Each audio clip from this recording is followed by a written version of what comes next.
राखी बहुत डरी हुई थी। वो आज स्कूल जाने वाली थी। नए स्कूल में आज उसका पहला दिन था, लेकिन वो जाना नहीं चाहती थी।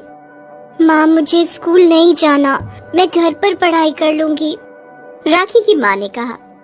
नहीं बेटी, घर पर ही पढ़ाई हो जाती तो अलग से स्कूल क्यों बनाना पड़ता? पढ़ाई तो स्कूल में ही होती है।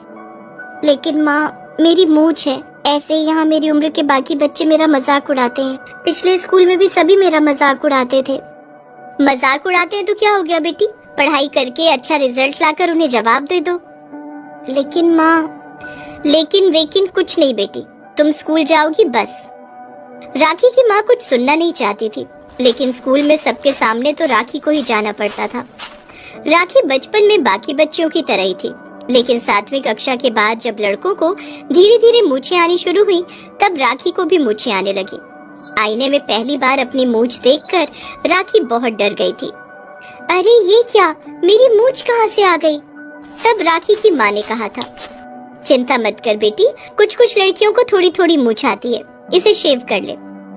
लेकिन शेव करने के 2 दिन बाद राखी को और ज्यादा मूछ आ गई और 1 साल के अंदर ही उसकी इतनी मूछ आई जितनी एक जवान मर्द को भी ना आती हो, और स्कूल में बच्चे उसका मजाक उड़ाने लगे। इसीलिए राखी ने वो स्कूल छोड़ दिया, लेकिन उसकी माँ ने उसे दूसरे स्कूल में भर्ती करा दिया। राखी डर डर कर क्लास के अंदर घुसी। उसे देखकर बाकी बच्चे चौंक गए। अरे ये लड़की है या लड़का? मुझे तो कुछ समझ में नहीं आ रहा है। ये तो लड़की ही है भाई, मूंछों वाली लड़की। इसी तरह पूरी क्लास में हल्ला मच गया। जो बच्चे खुल्लम खुल्ला मजाक नहीं उड़ा रहे थे, वो अपने हाथों से चेहरा छुपाकर जरूर हंस रहे थे। राखी को बहुत बुरा लग रहा था, उसे रोना आ रहा था। मैं इसीलिए स्कूल नहीं आना चाहती थी, मुझे पता था कि सब लोग मेरी मूंछों का मजाक उड़ाएंगे। राखी एक बेंच पर बैठने गई, लेकिन उस बेंच पर बैठी हुई लड़की ने कह दिया, अरे यहाँ मत बैठ, तेरी तो मूंछें हैं, तू लड़कों की बेंच पर बैठ। राखी लड़कों के बेंच पर बैठने गई तो एक लड़के ने कहा, अरे अरे, यहाँ क्यों बैठ रही है? तेरे मूंछें हैं तो क्या हुआ, तू है तो लड़की ही ना, जा लड़कियों के पास जाके बैठ। लेकिन राखी के साथ कोई बैठना नहीं चाहती थी। ठीक है, मैं नीचे ही बैठ जाती हूँ। राखी नीचे ही बैठ गई और किताब निकालकर पढ़ाई करने लगी। एक लड़की ने टॉन्ट मारकर कहा, अरे बाप रे, मूंछों वाली लड़की कितनी पढ़ाकू है। क्लास में अर्चना मिस आई।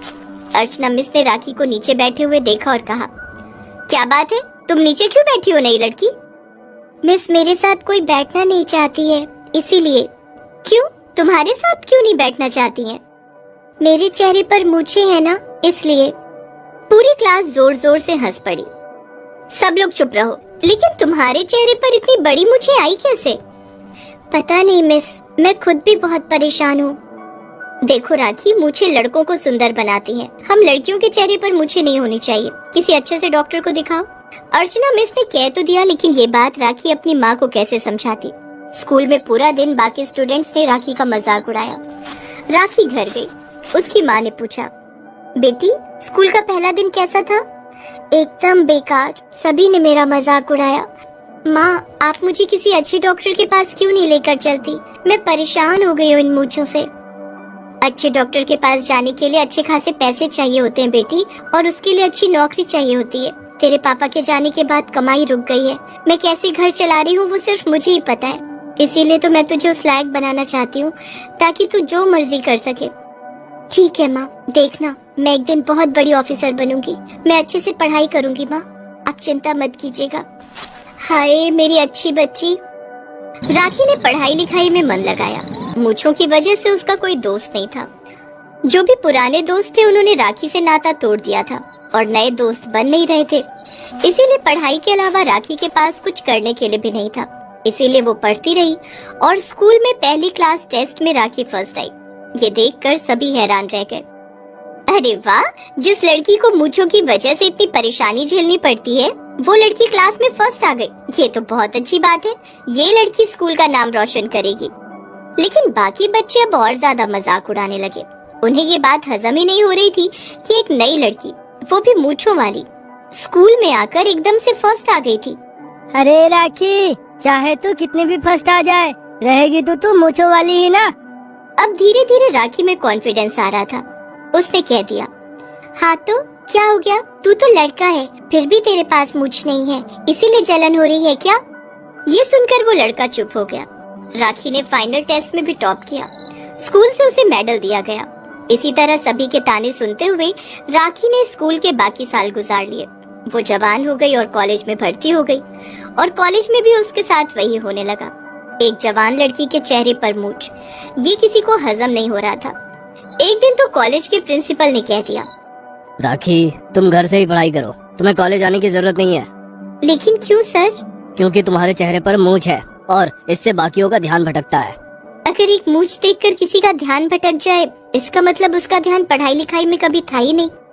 ये सुनकर प्रिंसिपल भी चुप हो गए। लोग राखी का जितना मजाक उड़ा रहे थे, राखी अंदर से उतनी स्ट्रांग हो रही थी। उसे ऐसा कुछ बनना था जिसे देखकर लोग सल्यूट करें। उसे ऐसी कुर्सी पर बैठना था जिस कुर्सी का बहुत पावर हो। माँ, मुझे बहुत बड़ा ऑफिसर बनना है। मुझे जिंदगी में कभी भी किसी से रिस्पेक्ट नहीं मिला। सभी ने बस मेरा मजाक उड़ाया है। मैं ऐसी कुर्सी पर बैठना चाहती हूँ कि कोई मेरा मजाक उड़ाने से पहले 100 बार सोचे। तो फिर आईएएस बन जा बेटी। आईएएस? लेकिन वो तो बहुत कठिन होता है माँ। हाँ तो क्या हुआ, तू आसान काम करने के लिए थोड़ी पैदा हुई है। और हाँ, हमेशा याद रखना, कोशिश करने वालों की कभी हार नहीं होती। ये बात राखी के दिल में बैठ गई। वो कोशिश करती रही, दिन में 18 घंटे पढ़ाई करती रही। वो कहते हैं ना, मेहनत ही सफलता की सीढ़ी होती है। राखी के साथ भी कुछ ऐसा ही हुआ। पहले ही साल में वो आईएएस के एग्जाम में पास हो गई और मूंछों वाली राखी आईएएस ऑफिसर बन गई। ये बात चारों तरफ आग की तरह फैल गई। जिन लोगों ने बचपन से उसका मजाक उड़ाया था, उनकी बोलती बंद हो गई। पहले ही महीने में लाखों रुपए सैलरी आ गई और राखी अच्छे डॉक्टर के पास चली गई। डॉक्टर ने कहा, देखिए, चिंता करने की कोई बात नहीं है। कुछ लड़कियों में टेस्टोस्टेरोन हार्मोन की मात्रा थोड़ी ज्यादा होती है, इसलिए दाढ़ी मूंछ निकल जाती है। बस छोटा सा प्रोसीजर है, लेकिन 1 लाख रुपए का खर्चा आएगा। पैसों की कोई चिंता नहीं है, आप प्रोसीजर शुरू कीजिए।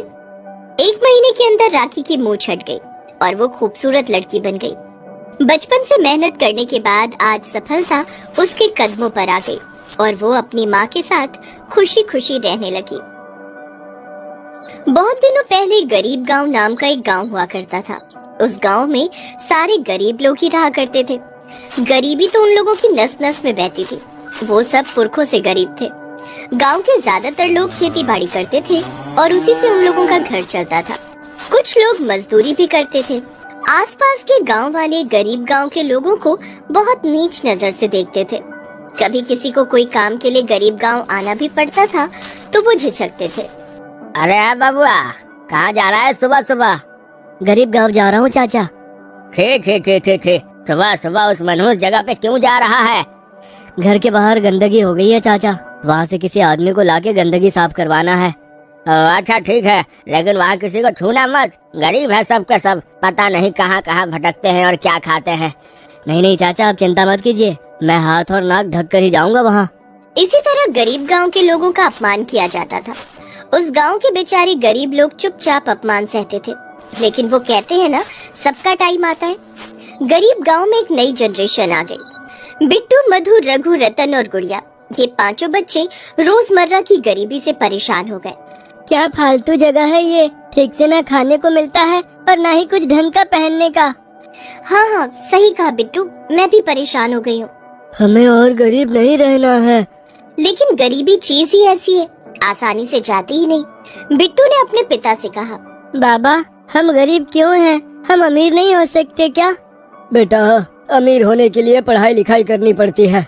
हम जैसे गरीब लोगों के पास पढ़ाई लिखाई करने का वक्त कहाँ है? वक्त निकालना पड़ेगा बाबा, मुझे और गरीब नहीं रहना है। मैं पूरे गांव के लोगों को गरीबी से मुक्ति दिलाना चाहता हूँ। ये सुनकर उसके पिता हंसने लगे और धीरे धीरे उन 5 बच्चों पर पूरा गांव हंसने लगा। 2 वक्त खाना मिल जाए यही बहुत है, पढ़ाई करके क्या होगा, फालतू की चीज है ये। लेकिन बिट्टू और बाकी 4 बच्चों ने किसी की बातों पर ध्यान नहीं दिया। वो सब पास के गांव में स्कूल में भर्ती होने के लिए चले गए। सर, हम 5 को स्कूल में भर्ती होना है, पढ़ाई करनी है। बहुत अच्छी बात है, लाओ 10,000। 10,000? इतना पैसा तो नहीं है हमारे पास। एक जन का 10,000, तुम 5 हो, इसका मतलब 50,000 रुपए जमा कर दो और कल से स्कूल आ जाओ। 50,000 रुपए? इतना सारा पैसा तो हमारे पूरे गांव में किसी ने एक साथ नहीं देखा होगा। अच्छा, तुम लोग किस गांव से आ रहे हो? गरीब गांव से सर। क्या कहा? गरीब गांव से? छी छी छी छी छी, पूरा मूड खराब कर दिया, भाग यहाँ से। टीचर ने उन लोगों को भगा दिया। लेकिन उसी स्कूल में एक टीचर पढ़ाती थी, उनका नाम अर्चना था। अर्चना मिस ये सब देखकर नाराज हो गई। सर, आपने उन लोगों को भगा क्यों दिया? आपको नहीं पता मैडम, वो बच्चे गरीब गांव से हैं, वहाँ के लोग गंदे होते हैं। तो क्या हुआ? गरीब है तो क्या पढ़ाई करने का हक नहीं है? आप यहाँ नहीं हो ना, इसलिए आपको पता नहीं है। हम इन लोगों के मुंह नहीं लगते हैं। लेकिन मैं वैसी नहीं हूँ, मैं गरीबों को पढ़ाना चाहती हूँ। मैं ये नौकरी छोड़ रही हूँ। अर्चना मैडम ने नौकरी छोड़ दी और वो स्कूल के बाहर चली गई। स्कूल के बाहर जाते ही अर्चना मिस ने देखा कि 5 बच्चे उदास होकर बैठे हैं। लगता है हम पढ़ाई लिखाई नहीं कर पाएंगे, यहाँ स्कूल में हमें भर्ती नहीं लेंगे ये लोग, और हमारे गांव में तो स्कूल ही नहीं है। तभी अर्चना मिस ने कहा, कोई बात नहीं, हम सभी मिलकर तुम्हारे गांव में स्कूल बनाएंगे। सभी चौंक गए और पीछे मुड़कर देखा। अर्चना मिस वहीं पर खड़ी थी। आप हमें पढ़ाएंगे मिस? हाँ, क्यों नहीं, मैं पढ़ाने के लिए टीचर बनी थी, सिर्फ पैसे कमाने के लिए नहीं। वाह मिस, अगर सभी की सोच आपकी तरह होती तो ये दुनिया ही बदल जाती। कोई बात नहीं, हम सभी मिलकर बदलेंगे दुनिया। चलो, मुझे तुम्हारे गांव ले चलो। ये बोलकर अर्चना मिस ने बिट्टू का हाथ पकड़ लिया। बिट्टू को बहुत शर्म आई, उसे आदत नहीं थी। पहले दूसरे गांव का कोई भी इंसान उन लोगों के पास भी नहीं आता था, और आज अर्चना मिस ने उसका हाथ पकड़ा। वो पांचों अर्चना मिस को लेकर गांव गए। गांव के सभी लोग ये देखकर हैरान हो गए। अर्चना मिस ने कहा, बिट्टू, यहाँ एक स्कूल बनाना है, कोई घर है जिसे हम स्कूल बना सके?